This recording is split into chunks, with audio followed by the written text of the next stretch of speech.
Alright, what is good? What is happening, everybody? It's your boy Primitive AK here, back with another video for you guys. Today we got a massive intel drop of information regarding Call of Duty Modern Warfare 2 and its multiplayer content and what to expect at launch when the full game actually launches, starting on Friday on midnight for East Coast. And it is, like I said in my previous video, it will be a regional launch, so depending on your time zone, you'll get the game at a different time, starting on Thursday for the New Zealand area, which will be available early. So make sure you guys hit that sub button. We'll have content up on the channel on Thursday. All you need to know about Modern Warfare 2, starting with some of the best class setups and tips and tricks for all of you camo grinders out there. So make sure you guys hit that sub button, turn on those notifications so you guys never miss any content. But our good friends over at Charlie Intel and Call of Duty did drop a massive amount of information regarding multiplayer and what to expect when the game fully does drop, starting with playlists as well as perks and other important things that you may want to be note of. Now, some of this information you guys probably already know, especially if you've already played the beta, but some of this information does include information that we haven't seen just yet, so we're going to be talking about that in this video. So first things first, the link to the article will be in the description for those that want to go ahead and check out the full article. But first things is that the core maps in multiplayer will support 6v6, battle maps will be supporting 32v32. Now, they did not specify if other modes like 10v10 or 12v12 will be available. If you guys remember, previous games like Modern Warfare 2019, even Cold War, and also Vanguard had certain modes where you could actually have higher player counts. It does not specifically state that here in the article. However, we do see that it says that most maps will be supporting 6v6, with battle maps, or essentially ground war maps, will be supporting up to 32v32 or 64 players maximum. The ultimate, there will be perks available as well on launch with the game. The full list of perks include Overkill, Double Time, Battle Hardened, Scavenger, Bomb Squad, Tracker, Strong Arm, Extra Tactical, and the bonus perks, which is the second tier perks that you unlock throughout the game, will be Resupply, Spotter, Cold Blooded, Fast Hands, Hardline, and Focus. And for the ultimate perks, which is the last tier perk, they actually did make a bit of some changes here, starting with High Alert, Ghost, Quick Fix, which was actually moved. It used to be a tier 2, now it's a tier 3, Overclock, Survivor, and Bird's Eye.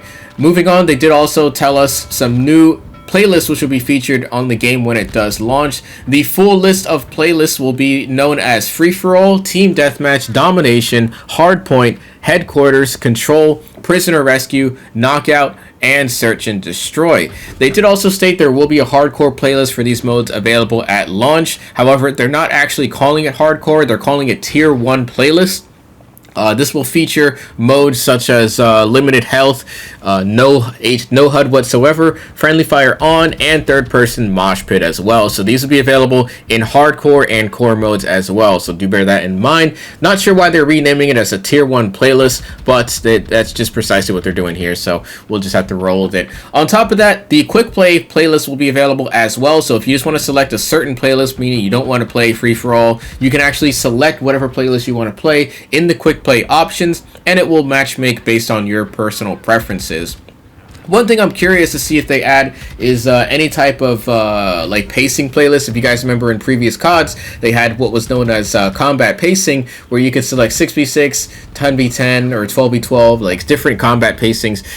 It was rumored that would be in the game, and it looked like when you matchmake inside of the beta, you could see that there was like a combat pacing setting. However, they don't necessarily state what that option is, what that option is going to be, or if it's even going to be in the game in the first place. So unfortunately, we don't have much information on that. We'll just have to wait around for when the game comes out to see exactly what it is they're going to do.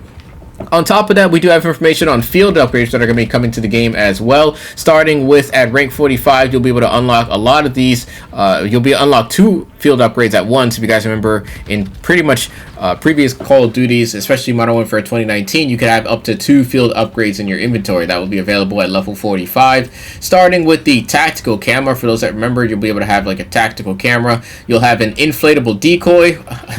That thing confused me quite a lot in the game, so it's nice to see that's back. We also have a DDoS attack, which deactivates electronics and disrupts enemy sensors in the immediate area for a short time.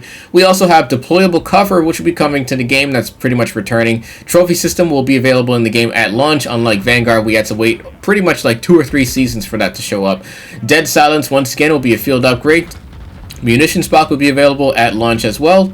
We also have the loadout drop, which we'll call in a team-based loadout crate with limited uses. Each player can use it once, ideal for swapping loadouts mid-life, getting an extra primary weapon without burning a basic perk for overkill, or just being kind to operators. This is going to be excellent for ground war. I'm actually might even try this out in ground war, see what it's like. It can definitely help out the team. You could also get XP for that. We also have portable radar, which is returning field upgrade from previous Call of Duties. I believe the last time we saw this was actually in Modern Warfare 3. Maybe it was in further Call of Duties, but we didn't see this one too often. We also have tac insertion, which allows you to choose your spawn point. We have battle rage, which is kind of like a gas sort of that turns you into a crackhead sort of. It's kind of weird to describe, but I didn't really like it when it was around. We also have recon drone, which will allow you to remote control a drone that has a C4 attached to it. You have a smoke airdrop, calling a line of drones to deploy a smoke wall to a targeted location. Sniper's nightmare unless they have the means to see through it.